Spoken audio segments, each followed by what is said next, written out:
Alloh har bir kunimizga nur bersin. Bugun erta indin. Yashagan sari hayotni tushunib boramiz.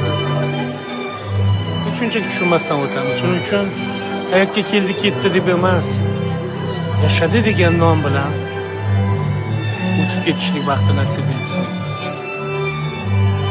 Bir keldi, bir ketdi bo'lmasin-da, hayotimiz yashab o'tdi. Yaxshiliklar qoldirdi, yaxshiliklar qildi. Qo'lidan kelgan yaxshiligini qildi degan go'zal ta'riflar ichida hayotimiz jisman yo'qolganimizdan keyin ham davom etishi kerak deb o'ylayman. Bu dunyoga bog'lanib qolmaylik, chunki bu dunyoni biron bir ninasini ham bu dunyoga olib ketgan odam o'zi yo'q.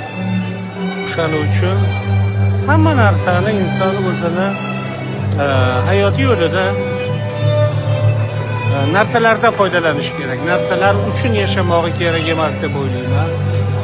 O'shaning uchun har bir kunimizga Alloh baraka bersin. Har bir kunimiz Alloh go'zal qilsin deb chiroyli tilaklarni doimo hamisha sizlarga bildiraman azizlar.